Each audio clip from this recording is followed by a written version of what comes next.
Hello बच्चों, Minerva एजुकेयर्स में आपका हार्दिक स्वागत है।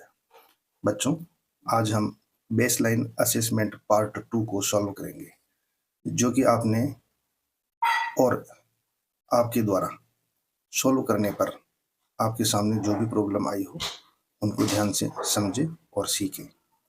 बच्चों, इसमें सबसे पहले इंस्ट्रक्शंस दिए हुए हैं, जिनको देखें। यह मूल्यांकन विद्यार्थी स्वविवेक से करेंगे। जो आपने किया होगा, विद्यार्थी को सभी प्रश्न हल करने हैं। इस असेसमेंट में 15 क्वेश्चन दे रखे हैं, वो आपने सोल्व किए होंगे। शिक्षक विद्यार्थी को केवल प्रश्न समझाने में सहायता करेंगे और आपको ये क्वेश्चन समझाए होंगे और आपने अपने स्व विवेक से किए होंगे। और टिप्पणी करते समय शिक्षक विद्यार्थी की संपूर्ण गतिविधियों को ध्यान में रखेंगे। तो बच्चों, ये आपने सोल्व किया होगा और अब हम इसको सॉल्व करेंगे और इसमें जो भी आपके सामने प्रॉब्लम्स आई होगी वो अब क्लियर हो जाएगी। बच्चों, फर्स्ट क्वेश्चन है, देखिए, बेसलाइन असेसमेंट यानी आधार रेखा मूल्यांकन या आकलन करना। यानी बच्चों, 7th क्लास में जो आपने पढ़ा था उसका यहाँ पे मूल्यांकन हो रहा है कि अब आपका क्या लेवल है। 8th क्लास में आप पढ़ने जा रहे हो तो आपका कितना स्तर है इसमें पढ़ने के लिए। नंबर 1 क्वेश्चन है, arrange the words in dictionary order. Arrange का मतलब होता है व्यवस्थित करना, शब्दों को व्यवस्थित करना है अकॉर्डिंग टू डिक्शनरी ऑर्डर। यानी शब्दकोश, डिक्शनरी आपने देखी होगी, उसमें सारे जो वर्ड्स होते हैं वो अल्फाबेट के हिसाब से अरेंज होके रहते हैं। इन वर्ड्स को हमें उसी ऑर्डर पे अरेंज करना है। तो सबसे पहले बच्चों, यहाँ पे 4 वर्ड्स दिए हुए हैं। डिवीजन यानी विभाजित करना यानी बांटना, ड्रॉ यानी कोई चित्र बनाना, डिवाइन यानी देवीय या ईश्वरीय, और डायरेक्ट मीन्स सीधा। इन चारों वर्ड्स को हमें फर्स्ट लेटर देखना है। तो चारों में डी है, तो अभी हम क्लियर नहीं कर पाएंगे। नेक्स्ट सेकंड वर्ड देखिए, लेटर देखेंगे आप, इसमें आई है, इसमें आर है, इसमें आई है और इसमें आई है। तो आर आई से बाद में आता है, तो ये वर्ड जो है ये तो बाद में आएगा, आई वाले वर्ड्स में से ही फर्स्ट में आएगा। तो अब आई में भी 3 वर्ड लेटर्स आ रहे हैं, तो हमें थर्ड लेटर को देखना होगा। इसमें वी है, इसमें वी है और इसमें आर है। तो आपने देखा होगा कि 2 वर्ड्स जो है उनमें वी है थर्ड लेटर, लेकिन इसमें आर है। तो आर अंग्रेजी वर्णमाला में वी से पहले आता है, तो इसका मतलब हुआ कि ये वाला जो वर्ड है डायरेक्ट, वो सबसे पहले आएगा, DIRECT, डायरेक्ट। ये हो गया है। अब डिवीजन और डिवाइन, इन दोनों में देखेंगे 4th लेटर, तो इसमें वी के बाद आई है, इसमें भी आई है। 5th लेटर देखेंगे, इसमें एस है और इसमें एन है।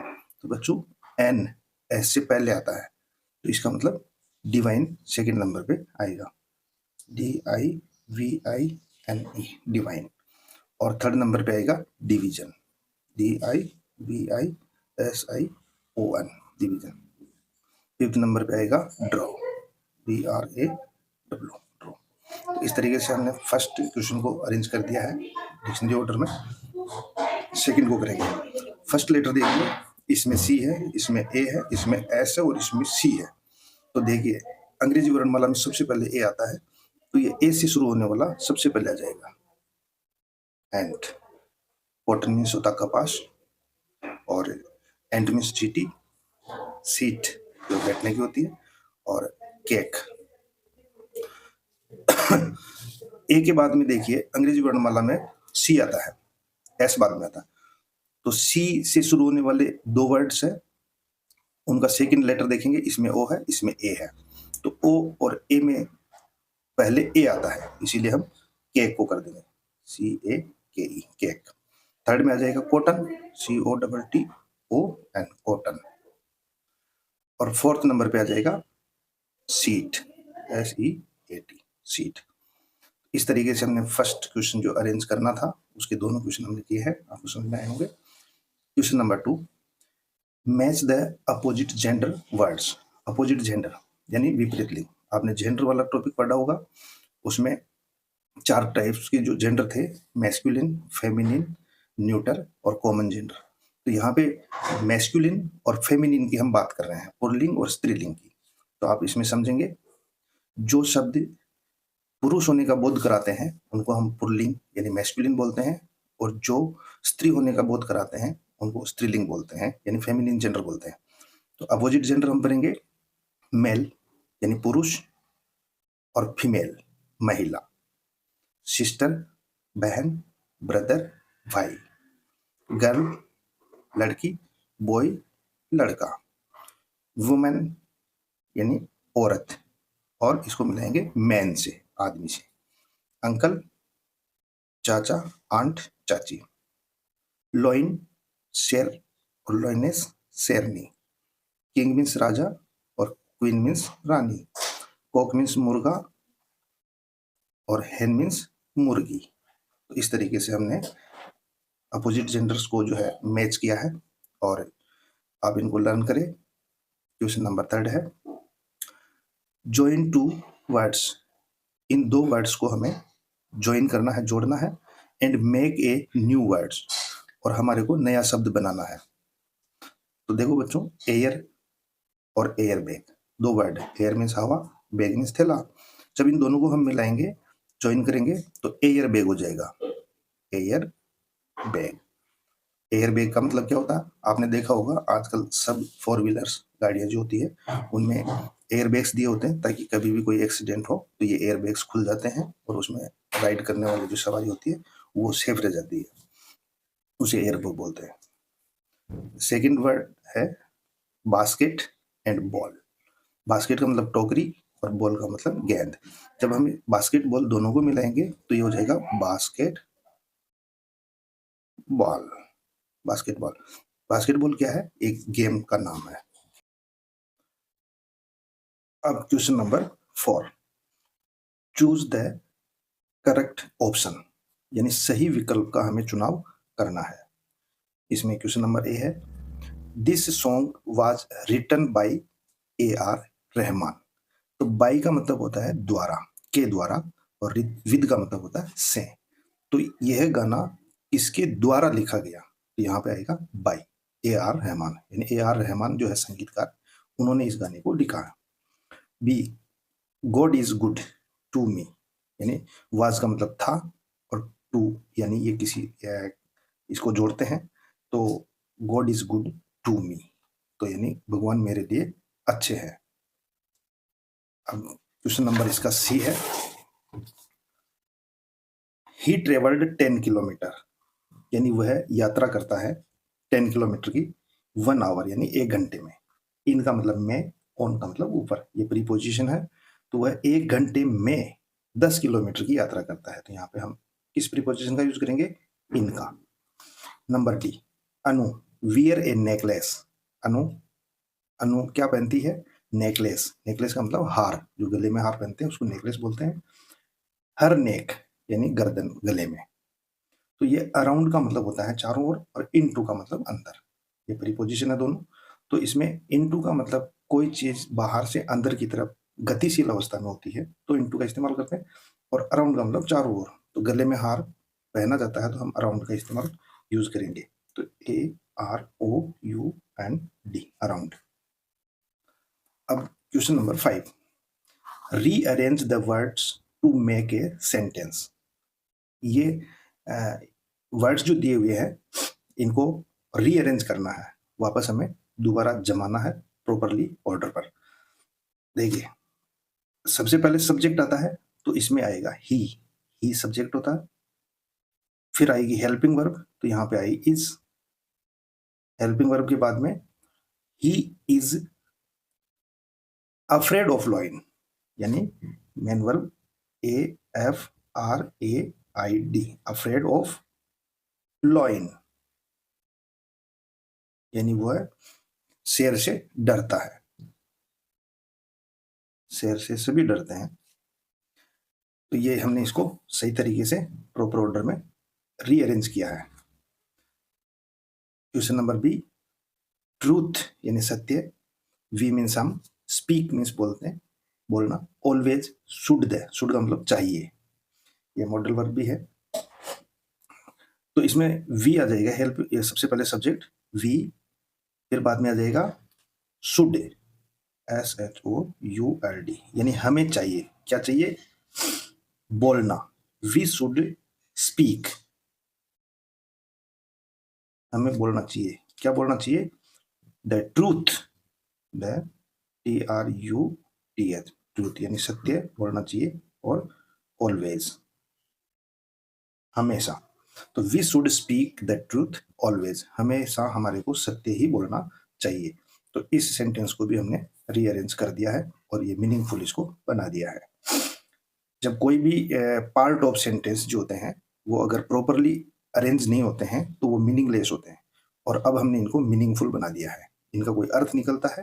पहले जैसे देखिए, अफ्रेड ही ऑफ लॉइन इज, इसका कोई अर्थ नहीं है, ये मीनिंगलेस है। जब हमने इनको प्रॉपरली तरीके से रीऑर्डर किया, रीअरेंज किया, तो अब इनका अर्थ निकलता है। क्वेश्चन नंबर 6 है, arrange the jumbled letters to form a meaningful word. देखिए, अर्थपूर्ण शब्द हमें बनाना है, पहले हमने अर्थपूर्ण वाक्य बनाए थे। जिस तरीके से इन सेंटेंसेस में वर्ड्स जो अलग अलग जगह थे उनको हमने रीअरेंज किया, उसी तरीके से इसमें ये जो वर्ड्स है, इन शब्दों में लेटर्स यानी वर्ण यानी अक्षर अलग अलग सही क्रम में नहीं जमे हुए हैं, तो इनको रीअरेंज करना है, सही जमाना है, और इनको मीनिंगफुल बनाना है। कि देखो, BRID यानी ब्रीड, ये कोई नहीं होता है। MAGON, ये किसी की स्पेलिंग नहीं होती है। तो अब इनको हम वापस जमाते हैं, अरेंज करते हैं, ताकि ये मीनिंगफुल बन जाए। BIRD, bird. देखिए, हम आई को पहले रखे, आर को बाद में, तो अब ये बर्ड बन गया, बर्ड मीन्स पक्षी। Same way water, WATER, water means पानी, पहले TAWRE ये लिखा होता, इसको हमने वाटर बना दिया। मैंगो, देखो MANGO, मैंगो। और ये है स्कूल, SCHOOL। तो इनके जो जम्बल्ड लेटर यानी जो लेटर सही तरीके से नहीं जमे हुए थे उनको हमने सही किया, सही अरेंज किया, और वापस इन वर्ड्स को मीनिंगफुल हमने बना दिया। Question number 7, right the opposite words. इनके अपोजिट वर्ड्स यानी विलोम शब्द लिखने हैं जिनका अर्थ विपरीत निकलता है। जैसे एबल मीन्स योग्य, तो इसको बना देंगे अनएबल, ANABLE, अनएबल। यानी एबल मीन्स समर्थ या योग्य होना, अनएबल का मतलब असमर्थ होना। ब्रेव, ब्रेव का मतलब होता है बहादुर, COWARD। कावर्ड का मतलब होता है डरपोक। अराइवल का मतलब आगमन, कोई भी गाड़ी, बस, ट्रेन, उसके आने का समय। और जैसे आप लोग भी स्कूल में जाते हैं तो स्कूल में आने का समय आपका वो अराइवल टाइम होता है, और जब आप स्कूल में छुट्टी के बाद घर जाते हो तो वो डिपार्चर टाइम होता है। तो आने का समय आगमन, और प्रस्थान जिसको हम बोलेंगे डिपार्चर, DEPARTURE, डिपार्चर। और स्मूथ, स्मूथ का मतलब होता है एकदम मुलायम, सॉफ्ट। और इसका अपोजिट हो गया रफ, ROUGH, रफ का मतलब होता है खुरदरा। Question number 8, fill in the blanks using prepositions. इसमें देखिए, प्रीपोजिशंस का यूज करना है फ्रॉम द बॉक्स, बॉक्स में ये सब प्रीपोजिशंस आप लोगों ने पढ़ रखी है, तो उसको ध्यान में लाए और समझ के करें। ऑन मीन्स ऊपर, टू मीन्स कहीं हम जाते हैं, जैसे going to school, going to Jaipur, going to market, ठीक है। और फ्रॉम होता है आने के लिए, फ्रॉम टू कहाँ से आ रहे हो, जैसे स्कूल से आ रहे हैं, जयपुर से आ रहे हैं, इस तरीके से। और विद का मतलब होता है से, फॉर का मतलब के लिए, और इन का मतलब अंदर। तो देखिए, can you buy a pen, my examination please. Can you, can देखिए ये जो फर्स्ट में वर्ब ये आई है, जिसको हम मॉडल वर्ब बोलते हैं। तो जब सेंटेंस के सबसे पहले हेल्पिंग वर्ब आए या मॉडल वर्ब आए तो वो सेंटेंस क्वेश्चन वाला यानी इंट्रोगेटिव सेंटेंस बन जाता है। और आप देखिए इसके लास्ट में इंट्रोगेटिव मार्क लगा हुआ है, क्वेश्चन मार्क। तो can you by, by means खरीदना, पेन, क्या आप पेन खरीद सकते हैं। माई एग्जामिनेशन प्लीज, यानी मेरे एग्जाम है, मेरी परीक्षा है, तो क्या आप मुझे पेन ला सकते हैं। तो can you buy a pen, ठीक है, फॉर माई एग्जामिनेशन प्लीज, यानी मेरे एग्जाम के लिए। फॉर मीन्स के लिए। Please come to school Friday, यानी आपको कृपया फ्राइडे को स्कूल आए। तो अब यहाँ पे हम क्या लिखेंगे, किसी भी डे से पहले जो प्रीपोजिशन आती है वो आती है ऑन। आपने प्रीपोजिशन वाले चैप्टर में पढ़ा होगा, और नहीं पढ़ा हो तो प्रीपोजिशन वाला चैप्टर आप वीडियो देखें तो उसमें क्लियर हो जाएगा। तो ऑन आ गया। सी है आई वेंट टू, देखो जा रहे हैं, I went to the shop, यानी मैं दुकान पर गया with my family. With my family का मतलब मेरे परिवार के साथ, फैमिली मीन्स परिवार। डी है ही लाइव्स इंडिया, यानी लिव मीन्स रहना, ठीक है। लिव्स, लिव्स का मतलब क्या होता है, रहना, LIVE, उसका प्लूरल कर रखा है क्योंकि ये सिंगुलर है। तो इंडिया में रहता है, तो इन इंडिया आ जाएगा, इंडिया में, वह भारत में रहता है। Question number 9। अब देखिए, find the correct conjunction. Conjunction का मतलब होता है जो वाक्य के अलग अलग पार्ट्स को जोड़ता है, ठीक है। तो he is wise as strong, यानी and strong, then strong, because strong, as strong. तो इन सब का अलग अलग अर्थ है, और उसके आधार पर जैसे वह बुद्धिमान है और स्ट्रॉन्ग है, एंड लगाए तो, ठीक है। और बिकॉज वह बुद्धिमान है क्योंकि वह स्ट्रॉन्ग है, यानी मजबूत है, बुद्धिमान है क्योंकि वह मजबूत है। और एज लगाएंगे तो वह बुद्धिमान है जैसे वह मजबूत भी है, तो हम यहाँ पे ये लगा देते हैं। तो he is wise as strong, यानी जिस तरीके से वो मजबूत है वैसे ही वो समझदार भी है। क्वेश्चन नंबर 2 है ही विल नॉट कम, वह नहीं आएगा। इट रेन्स हेविली, रेन्स का मतलब बारिश होना, हेविली का मतलब भारी, वह नहीं आएगा अगर भारी बारिश होती है, अगर या यदि। तो देखिए इफ मीन्स होता है यदि, एंड मीन्स होता है और, बट मीन्स लेकिन या किंतु, और का मतलब अथवा। तो यहाँ पे क्या आएगा, वह नहीं आएगा यदि भारी बारिश होती है, तो यहाँ पे आ जाएगा if. He will not come if it rains heavily. अब नेक्स्ट में चलिए, question number 10। Write the correct pronoun. Pronoun का मतलब जानते हैं आप, नाउन के स्थान पर यानी संज्ञा के स्थान पर आने वाले शब्दों को हम प्रोनाउन बोलते हैं, यानी सर्वनाम बोलते हैं। तो एप्रोप्रिएट प्रोनाउन का हमें यूज करना है, पहले चूज करो और फिर उसको यूज करो। देखिए, माई सन लव्स स्वीट, मेरा बेटा मिठाइयां पसंद करता है। दीज स्वीट्स आर फॉर, देखिए हिम, हिज, हर, यह मिठाइयां इसके लिए है, उसके लिए है। फॉर क्या आएगा इसमें, these sweets are for him, उसकी है।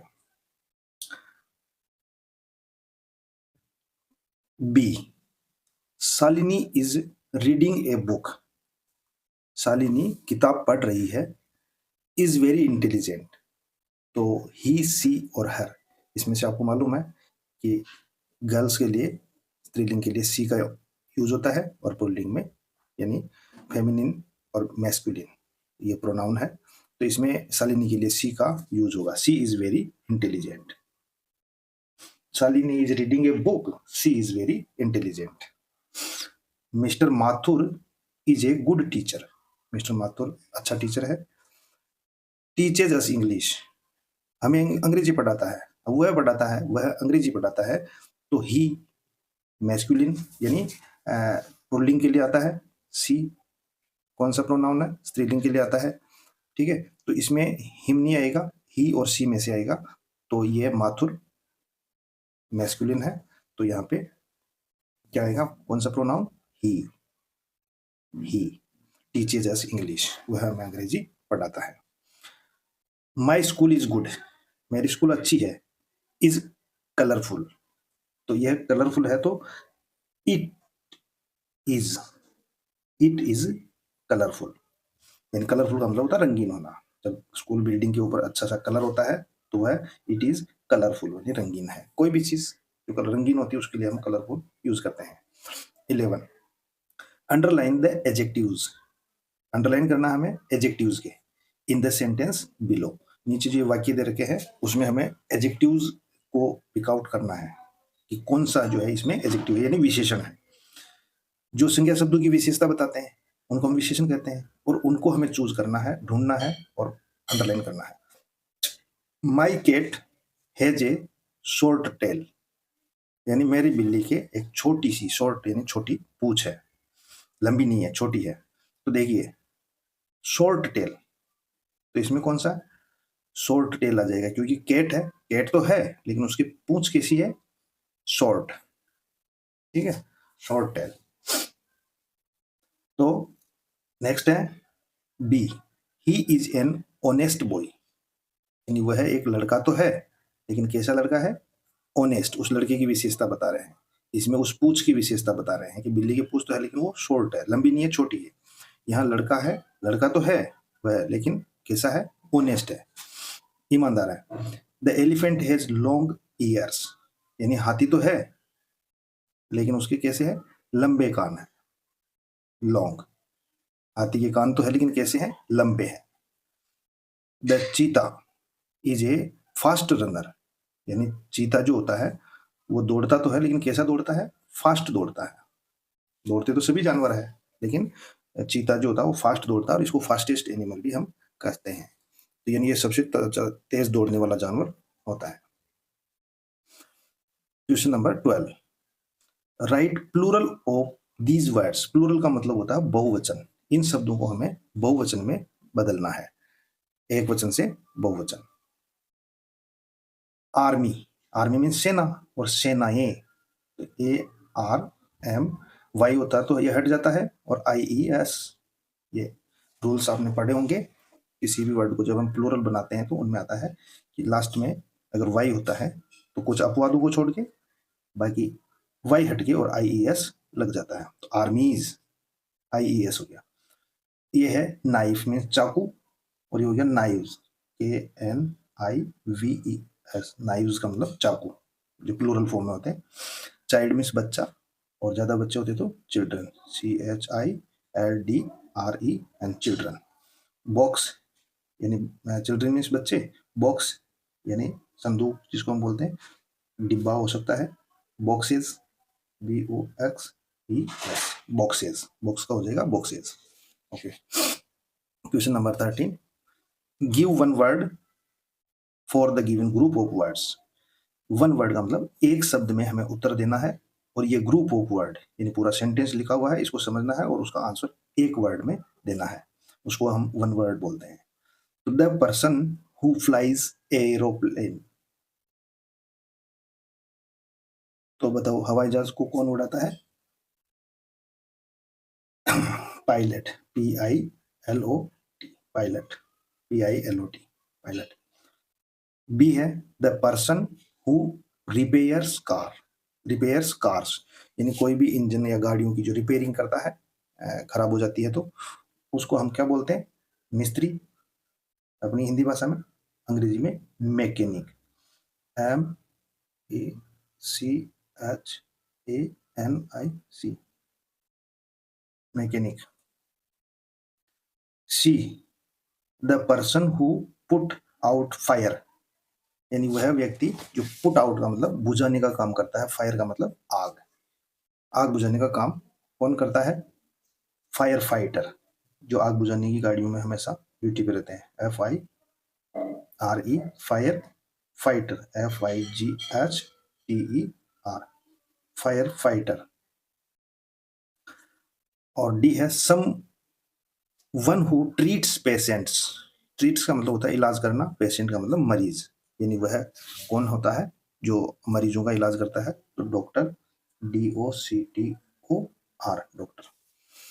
Next question number 14, rhyming words, यानी ऐसे वर्ड्स जिनको जब हम बोलते हैं तो उनका अंत एक जैसी आवाज में होता है, और इनको हम तुकांत वर्ड्स बोलते हैं हिंदी में। तो देखिए आप, चेंज, इसको मिला दो range, change range. Right height, cave gave, cook look, मिला तो दिया हमने राइमिंग वर्ड्स को, इनको समझ लिए। चेंज मीन्स होता है परिवर्तन होना, रेंज इसी को हमने रेंज से मिला दिया। राइट, हाइट, हाइट मीन्स ऊंचाई। केव मीन्स होता गुफा, गेव मीन्स दिया, कुक मीन्स होता है पकाना, और लुक मीन्स देखना। तो ये हमारा 14 क्वेश्चन क्लियर। क्वेश्चन नंबर 15 देखिए, read and answer the following questions. इस हमें पैराग्राफ को पढ़ना है और इसमें से पूछे हुए क्वेश्चंस को हमें आंसर देना है। तो ध्यान से आप देखिए। डू यू नो, क्या आप जानते हैं, वाटर कवर यानी पानी से ढका हुआ है ऑलमोस्ट 71% ऑफ आवर प्लेनेट, यानी हमारा जो ग्रह है पृथ्वी वो लगभग 70 यानी 71%, 71% पानी से ढका हुआ है, यानी पानी भरा हुआ है। We call this water ocean, उस भरे हुए पानी वाले एरिया को हम वाटर ओशंस बोलते हैं, यानी महासागर बोलते हैं। दीज आर 5 बिग ओशंस, यानी 5 महासागर है, उनके नाम है देखिए। द पैसिफिक यानी प्रशांत महासागर, the Atlantic, the Indian, the Arctic and the Antarctic oceans. ये पांचों महासागरों के नाम है।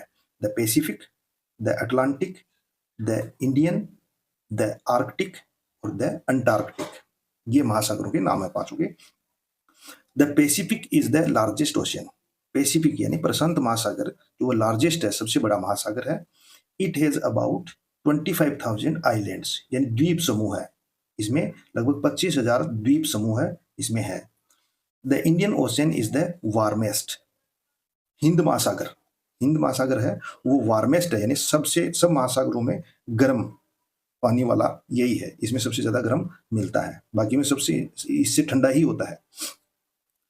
The Arctic ocean, Arctic ocean is the smallest ocean, Arctic ocean जो है वो सबसे छोटा ओशन है। तो आप ध्यान रखिए, पैसिफिक ओशन सबसे बड़ा है और आर्कटिक ओशन सबसे छोटा है और इंडियन ओशन सबसे वार्मेस्ट है, यानी सबसे गर्म है।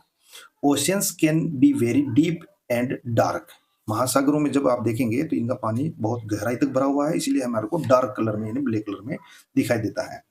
सम फिश, यानी कुछ मछली जिसमें होती है, even have their own light, उनमें ऐसी मछलियां भी होती है जो इतनी अंधेरे में यानी डार्क कलर वाले पानी में जहाँ कुछ नहीं दिखता, तो इन मछलियों में खुद में अपनी खुद की लाइट होती है, यानी नेचुरली जो वो लाइट उनको हेल्प करती है, किसमें मदद करती है, देम फाइंड फूड, ऐसी गहरे कलर वाले पानी में भी वो अपने खाना यानी दूसरे जीवों को ढूंढ लेती है उस लाइट की वजह से जो उनमें खुद में होती है।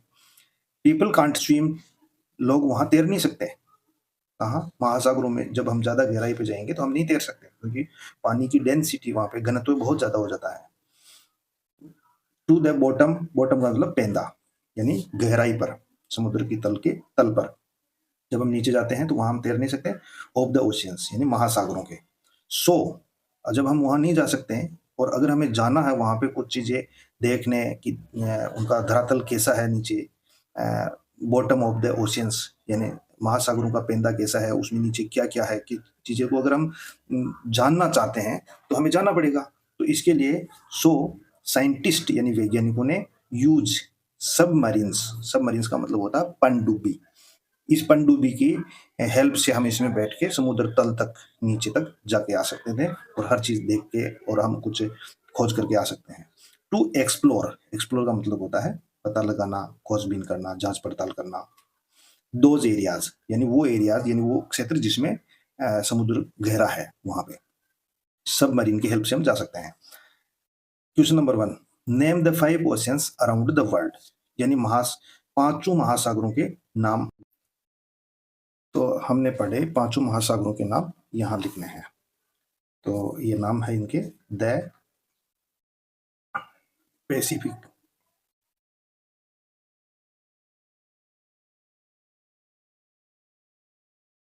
Atlantic,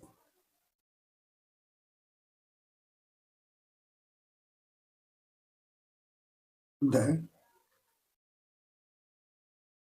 Indian, the Arctic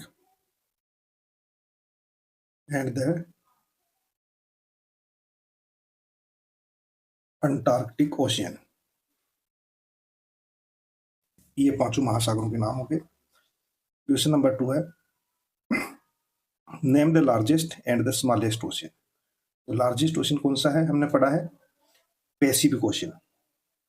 the या इसमें देखिए आप, the Pacific is the largest ocean. Pacific is the largest and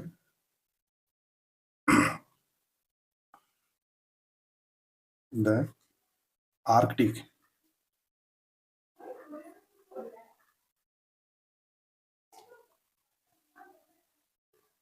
is the smallest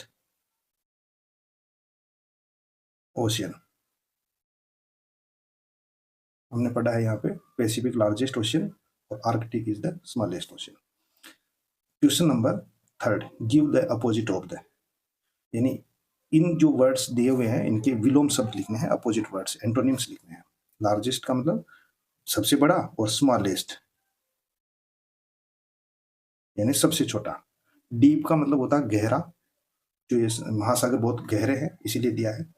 और इसका विलोम होता है छिचला, जो यानी कम गहरा होता है, उसको हम शैलो बोलते हैं। शैलो का मतलब छिचला। क्वेश्चन नंबर 4 है, why do scientist use submarines. Scientist submarines का यूज क्यों करता है, यानी पनडुब्बियों का यूज क्यों करते हैं साइंटिस्ट। वो इसलिए करते हैं क्योंकि उनको एक्सप्लोर यानी खोजबीन करने के लिए वहां जाना पड़ता है। तो यहाँ पे हम लिखेंगे scientist use marines to explore those areas.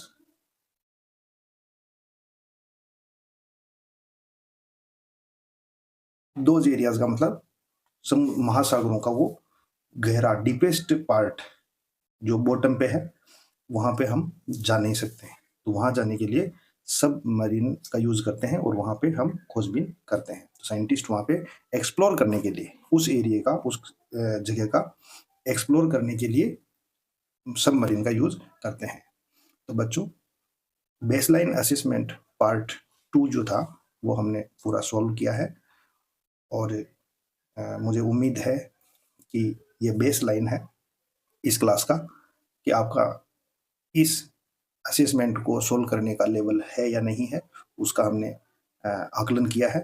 तो आप खुद अपने आप को देखें कि आप कितने क्वेश्चन आप सोल्व कर पा रहे थे, और अगर नहीं कर पा रहे हैं तो आप अपने थोड़ा स्टडी को इम्प्रूव कीजिए।